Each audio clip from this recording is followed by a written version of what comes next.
Futurist Jim Carroll from the virtual broadcast studio with a little voyage on what it takes to do virtual events right. Now, thinking through what we have been through with COVID-19, we're just about a year into the impact of this global pandemic, and I've actually been working down here in my virtual broadcast studio for almost a year because I realized that the nature of events, conferences, meetings, leadership meetings, the type of thing that I would speak at around the world was going to undergo a very significant disruptive change because the technology has matured, because organizations still need critical leadership insight, and yet we're going to be locked down for quite some time to come. So I began working incredibly hard to align myself with the technology, with the understanding, with the production values, with everything that goes into creating a great virtual event. And it's all happening down here in the virtual broadcast studio. There's a bit of a live shot from up in the ceiling. For the fun of it, I've hung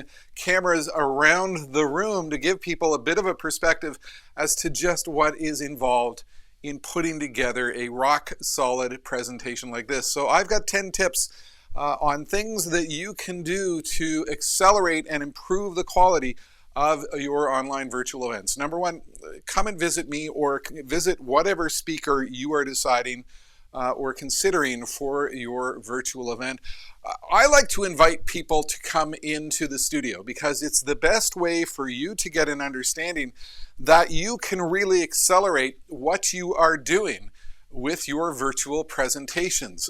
Both myself and hundreds of speakers worldwide have invested countless hours in putting in place very sophisticated technology to get beyond the basic Zoom call that you see with so many online events. Look, people are zoomed out. People have no attention spans left. They've got a different perspective when they are online. Now, a lot of events have been experimenting with virtual conference software where you're using an avatar to sort of wander around a conference hall. Whether it's Zoom or whether it's an avatar-based system, these types of things don't really appeal to people. What you need to do is you need to work within the square space or rectangular space that you have for the laptops, for the tablets, for the computers that people are accessing your events on, and we need to engage them with visually compelling information. And that's why I encourage people to come and visit. I'll bring you into my studio. We'll have a bit of a tour as to what is possible. And I can give you an overview of the virtual stage sets which I can provide to accelerate your event and really take it to the next level. So that's the very first step. Come and visit. We've been working incredibly hard to accelerate what it is we can do, and it's only by bringing you into the studio that we can truly show you the realm of the possibility, the extent of the opportunity, which is truly in front of you. As part of that, I can give you a tour of the technical setup and what's involved. I mean, this particular setup, I've got 5 cameras, I've got multiple lights, there's computers, the flow, the production values, the integrity of what we can do down here to provide a quality event. Now, I've done a number of online keynotes for audiences of up to 1,000, and the technology has been rock solid. It's worked. This is what you are getting when you're getting involved with someone who has put in the hours, and I figure I've got about 3,000 hours invested at this point in time. So come and visit. That's the very first step. The second step, let's discuss your goals. Clarify the event objectives. Now, in the old world, a lot of organizations were having leadership meetings. The CEO would take their team offsite, and he or she would have some critical issue that they needed to discuss and elevate and move forward on. And that's where they would seek an external topic expert to assist them in understanding that issue. Well, with the impact of the global pandemic, that issue, that reality has not gone away. Organizations are realizing that, they're having to move at speed, they're having to accelerate the capabilities, they're having to innovate faster. This has shifted disruptive trends from an absolutely massive perspective. And I've been talking about that with some of my virtual work, running clips on how has COVID changed your world? How has our future sped up? What is the impact on particular industries in terms of the trends that we've seen in the last year? And certainly what is going to happen in the future is absolutely critical to what you need to do from a leadership perspective. And that's where I'm seeing, a lot of focus on what we can do on finalizing the topic. What is the overall mission of your event? What is the overall goal? What are you trying to accomplish? What is the message? that you need to set with your team. And I see a lot of very interesting search results going through my site. A lot of people searching today for post-COVID trends. People are coming to try to understand what comes next and what should we do about it.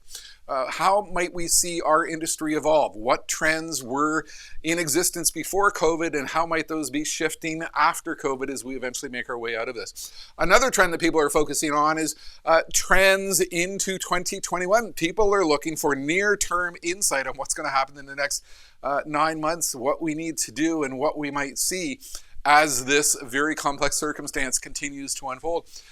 People are searching for issues related to post-pandemic leadership. How do I, as a leader, move my team forward to accelerate, to adjust to the speed which has enveloped our industry? How do we move our organization forward from a leadership perspective to deal with the reality that everything has changed in the last year, and a lot of previous assumptions as to how we could move forward as a slow organization have literally gone out the window. I'm seeing a lot of search engine traffic for resilience and agility. Look, supply chains are broken. I did a talk on supply chain issues last week, and some companies are sourcing products from 2 or 3 different suppliers. The whole idea is if you can get the product, get it when you can, because everything's busted. Organizations are seeking resilience. They're seeking insight on agility. How do we become a fast-moving organization when everything is changing at a staggering speed? I'm seeing a lot of searches around the issue of a longer-term thinking, trends to 2030. This is actually one of the busiest pages on my website today, where I outline what might be going on with a whole wide variety of industries into the year 2030. These are the types of topics that you could be considering as you work to accelerate your organization into the future. I'm seeing a lot of industry-specific searches. For example, the future of agriculture post-COVID. How has the industry changed? What can we expect?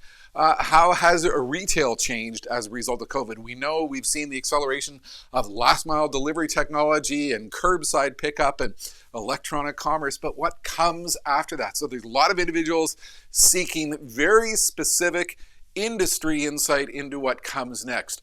A lot of individuals searching for general talks, keynotes on the Futurist. And that's what I've been doing as a Futurist for over 25 years, providing insight into what comes next. So there's an opportunity to clarify the objectives. And that's part of the process by which I can bring you into the studio, not only give you a tour of the magic that happens down here, but have a discussion around what you're trying to accomplish and how I can help you achieve that through a highly customized virtual talk. Then you need to consider the layout. You need to review the potential activities that you might bring into your event. Here's the thing. You know, attention spans have disappeared. People are on Zoom calls for 5, 6, 7 hours a day. They're zoomed out. They're losing their attention span. And so there's a lot of things we can do in terms of accelerating the interactivity of your event. For example, using the capabilities that I have down here, I've been doing a lot of one-on-one interviews where I can actually bring people into the studio, put them up at a big screen, and have a discussion with them around the issues at hand. We can do this with your CEO. We can do this with a particular individual in your organization. We can do this with an external topic expert. This is all part of the innovative things that we can do to deal with the fact that attention spans are different, and people are sick of looking at that typical Zoom grid. They're looking for something different in terms of what they can accomplish. And look at the stage set that we have here. Look at the capability that is possible to bring in to a virtual presentation. It's possible to have multiple interview sessions utilizing the same technology that I've integrated into the virtual broadcast studio here. So here's an example where I'm having a discussion with 3 individuals. I've placed them in 3 individual TV screens, and we have a discussion around particular issues at hand. So panel discussions were a big part of corporate events pre-COVID. The opportunity exists to do that. Q&A. There is no shortage of technologies to integrate and enhance your events with sophisticated Q&A capabilities where we have discussions either via typewritten questions or via verbal discussion or other methods to bring in the questions from your participants. Because the thing is, They're bored. They're ready to move away quickly. They're zoomed out. They've got a kid, next to them who's trying to get them, to assist them with their homework. We've got to engage them and give them an opportunity to be a part of the show. Text message polling. I did a lot of text message polling on stage before COVID over a 15-year time span, and it is possible to integrate that into events, and I've worked that into a number of events recently where people are using their cell phones to respond to questions, and the results come up live in real time on the screen. These are all the tools that you can enhance your event. Once we settle on that,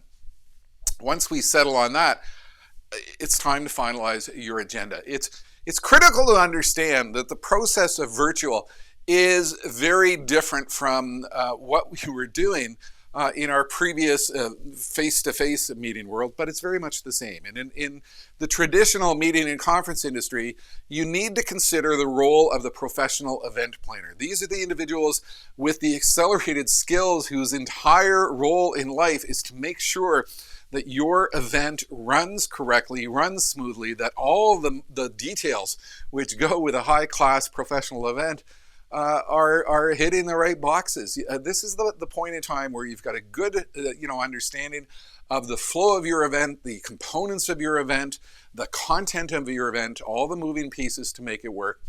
And here's why this process of finalizing the agenda is so critical, because what you really need to do is you need to consider the tech platform that you might be using for your event. Here's the thing about what is happening with event technology.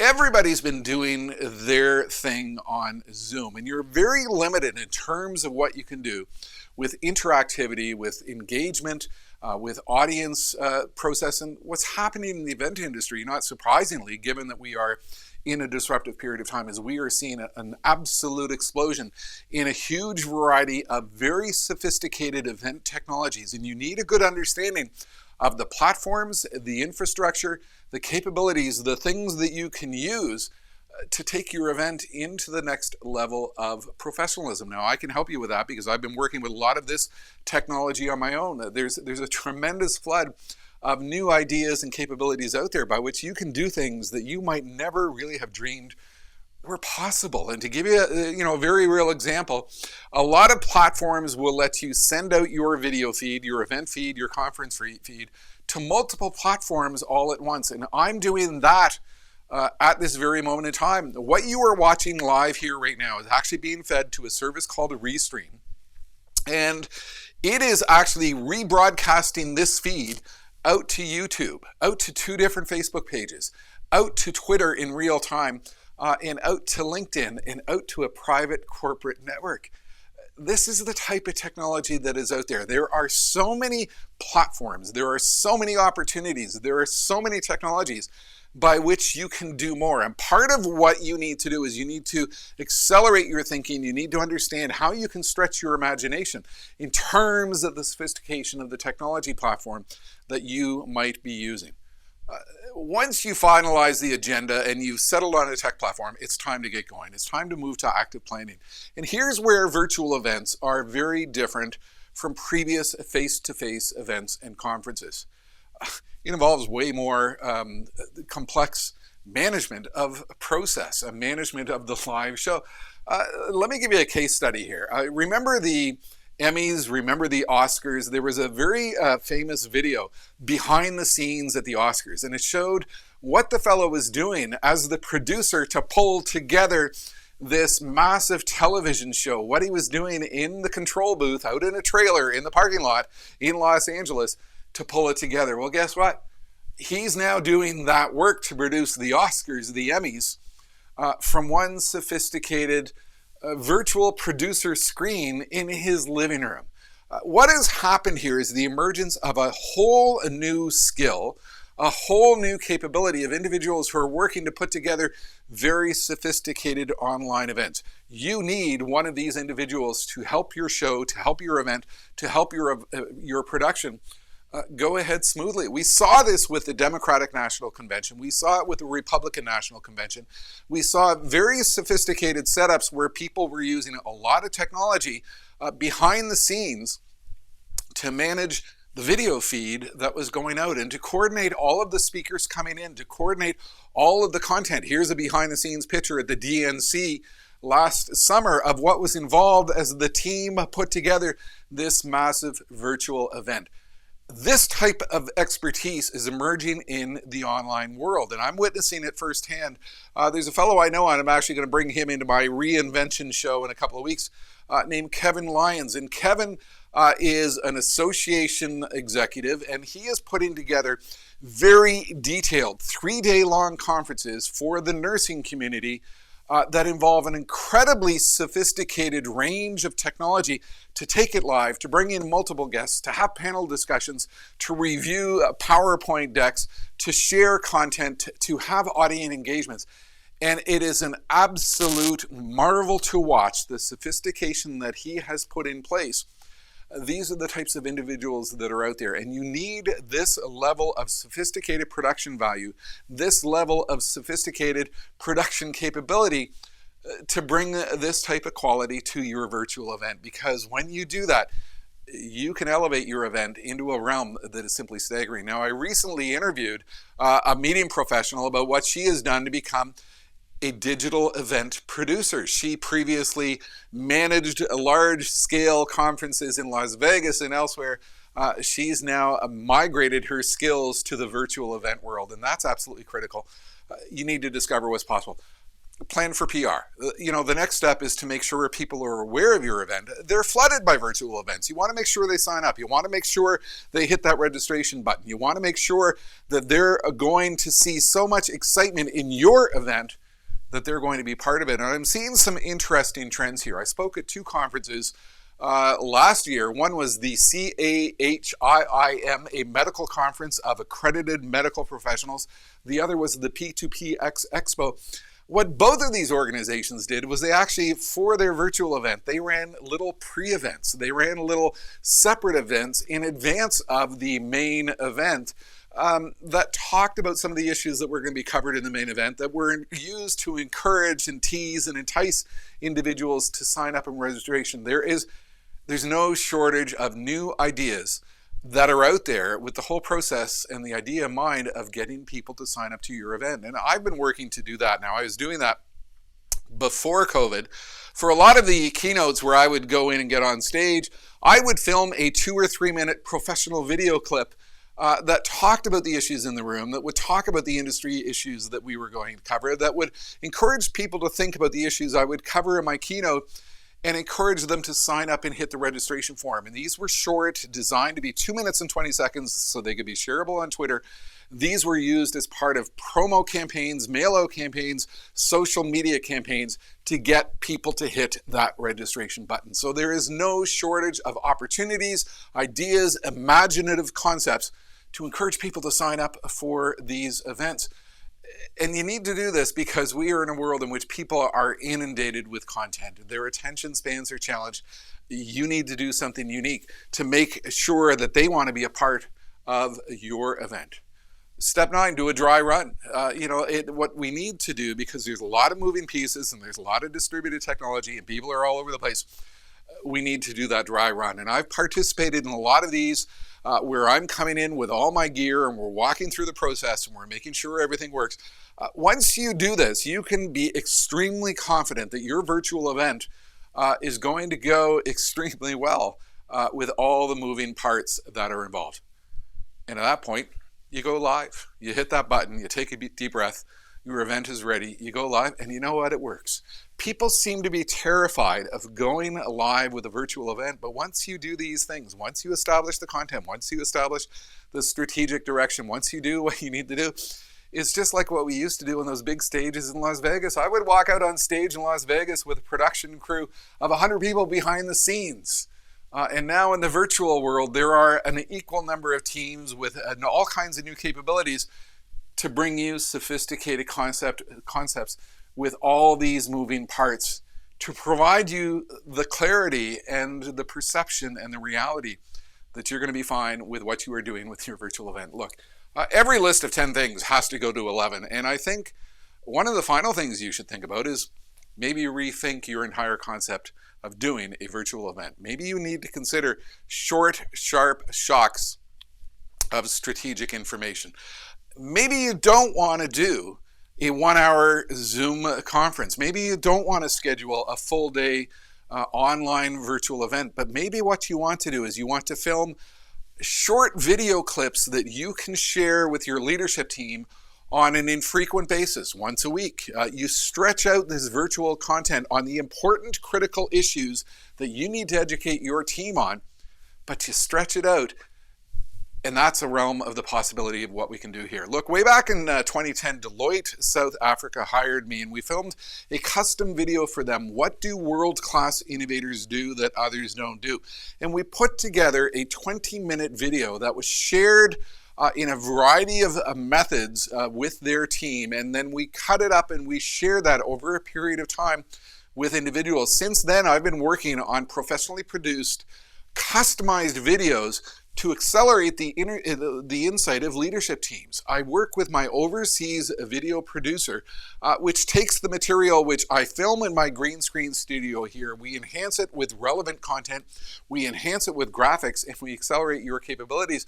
When you think about this, if you're thinking about your industry, what can we do to accelerate their thinking in terms of the issues which are out there? And I work with you on a very customized basis to understand the storyline, to develop the script, to take a look at the content, to take a look at the message, to consider the trends, and film something which can be used in short, sharp shocks to accelerate the insight of your team. And I've done so many of these that it's become a very automatic process, and it's actually going virtual. Here's a really good example. Salesforce was participating in a global virtual insurance conference last fall, InsurTech, one of the largest virtual insurance conferences in the world, and they brought me in for a talk on how has COVID changed the insurance industry.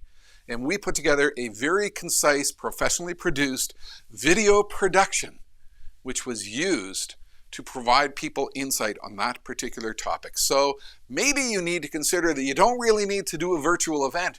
You need a virtual insight production capabilities. And that's where I would invite you into the home broadcast studio, because we can have a discussion around that as well. Everything you've just seen here is happening here on my green screen wall. I call it my canvas of creativity. I call it the room where ideas in this virtual world come to life. And what I would do is I would encourage you to visit me.